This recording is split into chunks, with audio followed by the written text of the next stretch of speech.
biker community comes together for the 36th annual Pittsburgh Toy Run for the Salvation Army's Christmas Toy Campaign. I'm Caitlin Shive. That's coming up.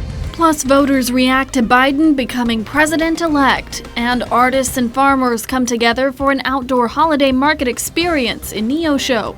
The 4 states' most watched news starts now. Joe Biden is the projected winner of the presidential election. This is KOAM News at 10. I'm Kate Kelly.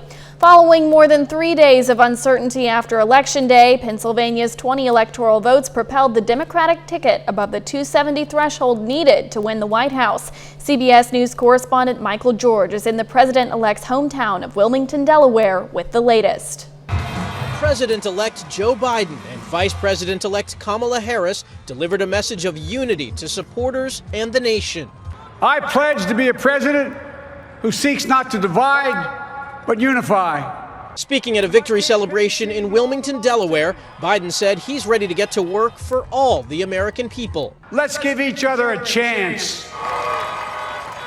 It's time to put away the harsh rhetoric, lower the temperature, see each other again, listen to each other again. Harris, the first woman and person of color to win the vice presidency, said she may be the first, but won't be the last.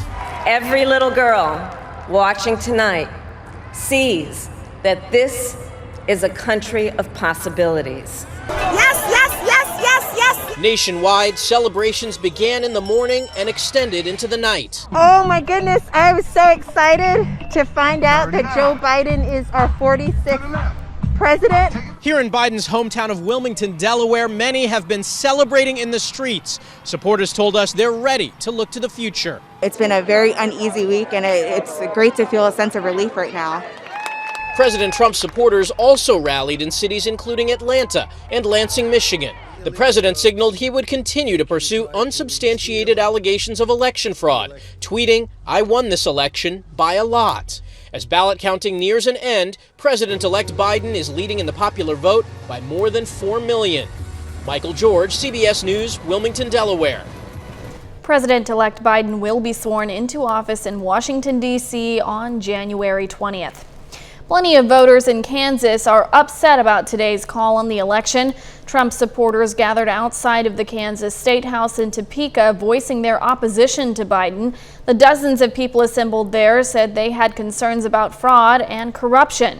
A similar scene played out in Jefferson City, where hundreds gathered in front of the state capitol with flags and shirts showing their support for Trump, saying they believe the election was stolen.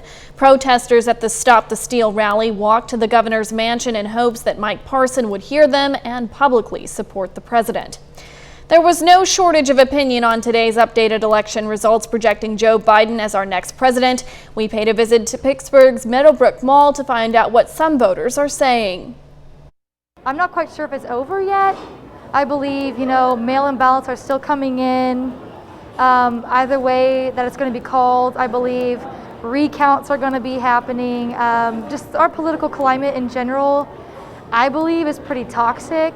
Either party, whoever wins president will be my president.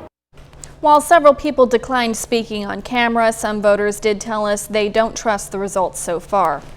Well, Nick, it's hard to believe that it's November with the warm temperatures that we've had. No, we're just lucking out. We did luck out so far this weekend, Kate, especially today with morning low of 50, but more rewarding number was our afternoon high of 75. Both numbers running above normal for November 7th around here. We've seen mostly clear skies all day long. That's what we took advantage of to get temperatures to propel so quickly into the mid 70s. But I'm keeping an eye on some Gulf moisture trying to sneak in from the south for tomorrow. While that can bring in some cloud cover, I'm waiting for our next storm system out west. That system is going to start to bring better rain chances in here over the next few days. In the meantime, though, we're about as quiet as can be, and temperatures starting to turn chilly in spots, upper 50s to lower 60s all across the board. I see us holding steady in the upper 50s as we go throughout the course of the overnight. I expect that because of cloud cover that's going to pick up with our south breeze at 5 to 10. Aside from maybe a stray shower tomorrow, we're just going to have cloud cover back in here, but that will not stop us from going back to about 75. We'll break down when to see better rain chances coming in here, coming up in a bit, Kate. All right, thanks, Nick. Despite the warm weather in Neosho, there's a festive chill taking over the air as people prepare for Christmas. Today, the Neosho Farmers Market teamed up with nearly 50 local vendors for its third annual handmade holiday market. In an effort to help curb COVID, the outdoor shopping opportunity featured hand washing stations and extra space to allow for social distancing. The event included plenty of tasty treats, carefully crafted knickknacks, and other unique gift items. Oh wow, it's just there are so many creative entrepreneurial people in this neighborhood and this community, and this is just a great venue. Some of these vendors will outgrow this and go on to have their own standalone shops somewhere. Some of them already do. Artisans and producers from a 7-county area helped stock this event. Holiday cheer is also spreading in Pittsburgh today. Motorcyclists got together for the 36th annual Toy Run, donating dozens of gifts for kids to the Salvation Army. KOAM's Caitlin Scheib has more.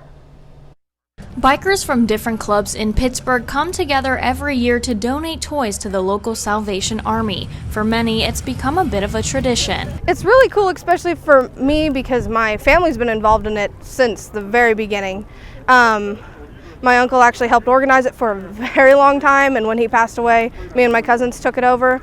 So it's really cool, and it's cool to see, like you said, 36 years down the line, I think we're gonna have a good turnout, and that's reassuring to still see 36 years later. The Pittsburgh Toy Run is in its 36th year of helping out with the Salvation Army's Christmas Toy Campaign, which helps put gifts under the Christmas tree for kids. It's important because, you know, these bikers just want these kids to have a good Christmas, especially this year with everything that's been going on. I think it's important that the community gets the help where they can get the help. The Salvation Army Christmas program helps hundreds of families in need through food assistance, shelter, bill assistance, and the Angel Tree program, and local programs like the Toy Run. They gather and they purchase their toys, and then they parade through town and bring it to the Salvation Army. And it is a huge, it's like the first big toy drop we get of the year, so it's a huge contribution for the hundreds of families that we serve each year. The goal is to provide each child with a big toy, a small toy, stocking stuffers, and more. The Salvation Army is needing around 15,000 items or toys for the Christmas season. The Toy Run is the first event of the year to start off the campaign. It is a huge support. It's a huge encouragement to us, and it just gets everybody excited about Christmas. In Pittsburgh, Caitlin Scheib, KOAM News. Last year, the Toy Run donated more than 200 toys to the Salvation Army. Over in Baxter Springs, the community came together to show their support for the brave men and women who serve our country, marching downtown in the 7th Annual Veterans Parade. Different groups, including the Lions Club and Baxter Springs High School Marching Band, took part. Afterwards, a Veterans Memorial Service was held. We take this time now to honor another four-state hero. Private First Class Claude Lawrence Jr. served in the Army from 1943 to 1945, spending time stationed in northern France. He earned 5 Bronze Stars and a medal for good conduct. His hometown, Smithfield, Missouri. We thank you, Claude Lawrence Jr., our four-state hero. That's news and weather in our first 7 minutes. Just ahead, you are what you eat, what doctors are learning about the tie between diet and cardiovascular health. Plus, COVID cases surge across the U.S., setting new records. We'll bring you the latest. Spot with big casino winnings. Foods that are not good for your heart and coronavirus symptoms you should look out for. Elise Preston has some of the week's top health stories. A new review shows almost 20% of COVID-19 patients may only present with gastrointestinal symptoms. Those symptoms can include nausea, vomiting, loss of appetite, diarrhea, and pain. Researchers say radiologists doing abdominal scans should be vigilant during the pandemic. About 20% of adults are suffering with chronic pain, and women are more likely to experience it. A new National Health Interview survey also finds about 7% of adults reported chronic pain that often limited their life or work activities. And foods linked to the inflammation in the body can also raise the risk of heart disease or stroke. That includes red meat, fried foods, and sugary beverages. The American College of Cardiology suggests consuming foods with higher levels of antioxidants, such as leafy green vegetables and whole grains, to combat inflammation.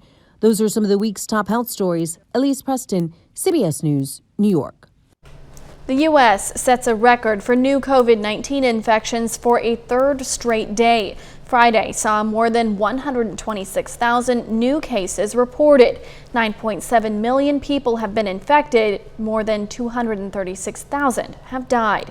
Tom Hansen reports on the growing concerns of this surge in cases. A massive wave of COVID-19 continues to wash over America, with hotspots now stretching from the heartland into the West. I'm not going to mince any words here when it comes to the spread of the coronavirus. We're on a very dangerous path. Denver Mayor Michael Hancock says hospitalizations in his city have jumped 40% in the last week alone. His home by 10 curfew will go into effect Sunday, with more severe options looming. There's another stay-at-home order in our future unless we act with urgency and care for one another to change the behavior that is leading to these increasing cases. In Oregon, Governor Kate Brown has ordered a 2-week pause on social activities in counties with high caseloads. Please, please, please limit your social interactions to your own household. For those of you who have scheduled events with other people for the coming weekend, please cancel them. We need your help. Stronger measures are already taking effect across Europe. Luxury department stores in Milan closed Friday in a partial lockdown, while drivers in Athens rushed home in advance of Greece's 3-week lockdown. Are you getting towards feeling that you need to advocate for the kinds of national lockdowns that we're seeing across the UK and Europe now, or do you think the US isn't in that place? No, we're not. We're not in that place now. In a virtual interview Friday with the Oxford Union Debate Society in England, Dr. Anthony Fauci acknowledged there's little appetite for similar stay-at-home orders in the U.S. Fauci reiterated the need to wear masks and socially distance and said a vaccine could be available as early as next month. I don't like overconfidence, but I can tell you that I'm cautiously optimistic that a vaccine is going to take us out of this very difficult position. In an effort to fight COVID infections from spreading, a new 3-week lockdown began in Greece today, leaving the streets of Athens virtually deserted. All retail stores except those selling essential items such as food, medication, and fuel were shut down. The measures have divided opinion among locals, with many saying they're necessary, but others afraid the economy will be destroyed. A little later, we'll bring you an update on a car show raising funds for a growing sports complex in Newton County. We'll also keep things mild throughout the weekend, but I'm seeing some rain chances in the forecast. We'll break it down next. Hello, I'm Funeral Homes.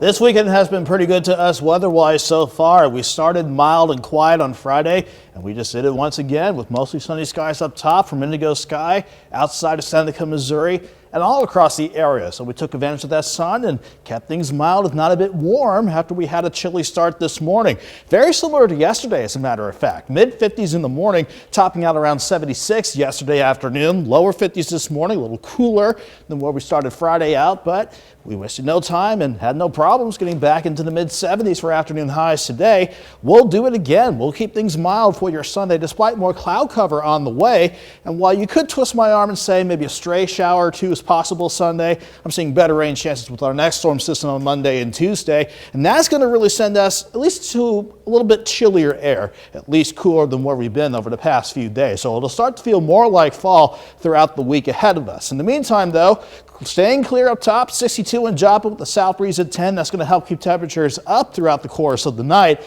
In fact, lower 60s in Oronogo, Webb City, Carl Junction, Seneca, Commerce. Well, Pittsburgh already sneaking back to about 59 degrees, 57 in Fort Scott, 55 in Iola. So in terms of a general temperature range, mid-50s for a few spots to about the lower 60s right now, but we'll bottom out most of us in the upper 50s tonight, because even though we're not seeing anything on the Skywise storm tracker right now, with high pressure well to the east working over the Carolinas, we're still getting a south and southeast breeze in place. It's going to try to pull in some moisture from the Gulf and lead to some cloud cover throughout the course of the night. That's why I'm expecting temperatures to stay in the upper 50s during the overnight.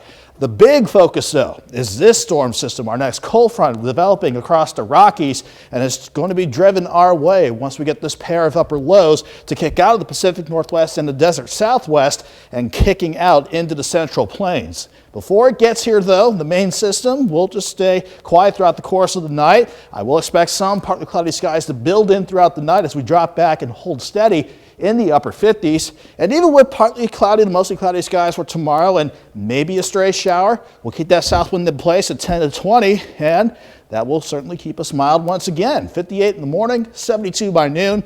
Afternoon highs, very similar to today, right around 75. Sunday night, going into Monday morning, we'll go back to partly cloudy skies. I think we're dry to start Monday morning out, but ahead of our next front, we could see a few showers on Monday, otherwise mild again with highs back in the mid-70s. Then the cold front itself starts to work in as the main pair of upper lows start to kick out.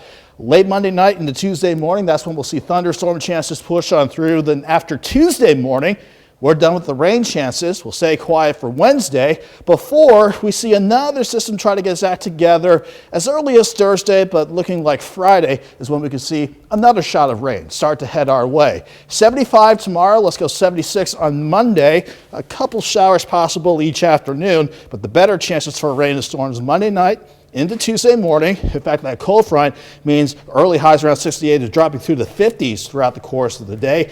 Veterans Day, mostly sunny and mild with highs near 60. Then we'll wait for additional rain chances by the end of the week, Kate. All right, Nick, I'll be sure to keep my umbrella handy this week, but other than that, I really can't complain about those temperatures. No, considering this is early to mid-November, we're doing okay. All right, sounds good. Thanks, Nick.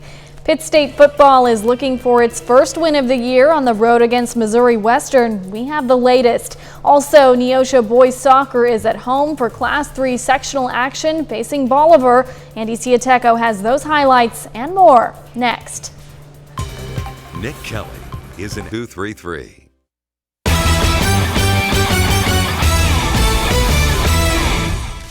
Welcome back. The Neosho boys soccer team is coming off their 4th straight district title.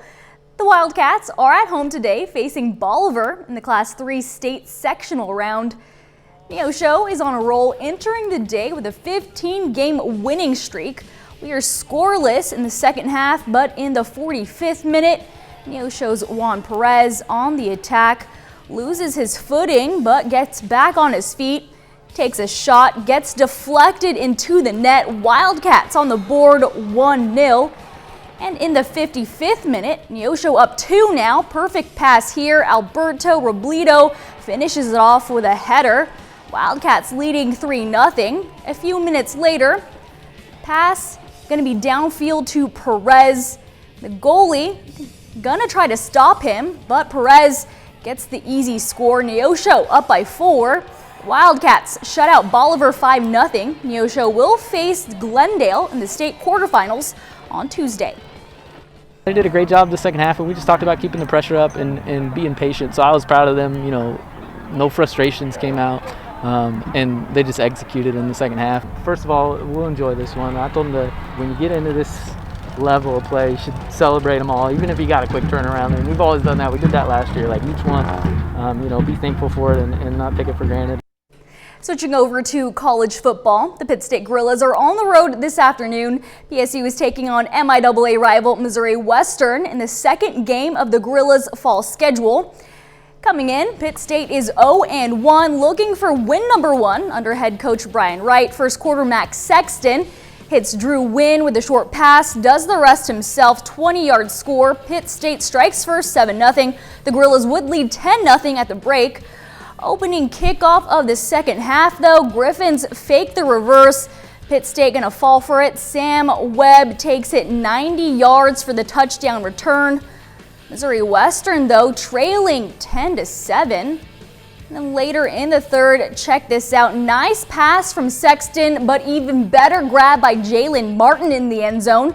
Gorillas go back up by 10, and in the fourth quarter, Griffs trying to stay in it, but Markel Roy picks off the Anthony Vespo pass. Pitt State gets its first win under head coach Brian Wright, beating Missouri Western 20-7. At the Division I level, both Kansas State and Oklahoma State looking to bounce back after losing last week. The 14th ranked Cowboys are visiting the Wildcats this afternoon. Second quarter, Kansas State up 6. Will Howard finds Phillip Brooks for the 4-yard touchdown. Wildcats leading 12-0 at the break, and in the fourth quarter, Cowboys up 1 now. Howard runs up the middle but fumbles the ball right into the hands of Jason Taylor. Takes it back the other way, 85 yards to the house. Oklahoma State leading 20-12. Later in the fourth, same score, Howard goes up the gut. This time, no problem, 2-yard touchdown. The Wildcats would go for 2 to tie it, but Brock Martin knocks the ball loose from Howard. 2-point conversion, no good. Kansas State down 20-18. And under 2 minutes to play, same score. Howard going deep. It's going to be overthrown, intercepted by Trey Sterling. That will do it. Oklahoma State seals the win 20-18. 19th ranked Oklahoma, 4-2 on the year. They are hosting 0-6 Kansas. First quarter off the play action, Spencer Rattler finds Austin Stogner. 20-yard touchdown, Oklahoma leading by 7. Then later in the first, Raymondre Stevenson powers his way into the end zone from 13 yards out. Sooners up 14 now. And in the second quarter, Rattler takes it himself, 2-yard touchdown. He finished with 212 yards and 1 touchdown. And early in the third, OU extending its lead. Stevenson finds an opening, goes for the 29-yard touchdown. He finished with 104 rushing yards and 2 touchdowns. Oklahoma rolls Kansas 62-9.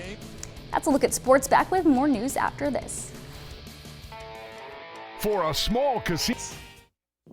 This afternoon, gearheads got together for a car show in Neosho, raising funds for a growing sports complex. 4 State Sports will feature 4 gyms, baseball and softball fields, a water park, and climbing walls, but they've got to pay for it all somehow. The fundraising event featured live music and a cornhole tournament. The founder of 4 State Sports says his vision is starting to take shape. It's going great. We just laid the foundation yesterday for the weight room, and that was the first step. We kind of wanted to grow slowly so we could A, afford it, and B, keep people safe with COVID. You can keep up with 4 State Sports' journey by checking out the link that we've shared in this article on our website at KOAMnewsnow.com. Nick, not a bad day to get outside. No, and tomorrow's not a bad day either. Maybe a random shower during the day, but most of us will stay dry. 75 tomorrow, 76 Monday, better rain chances on Tuesday. All right, thanks for watching. Have a good night. We'll see you right back here tomorrow.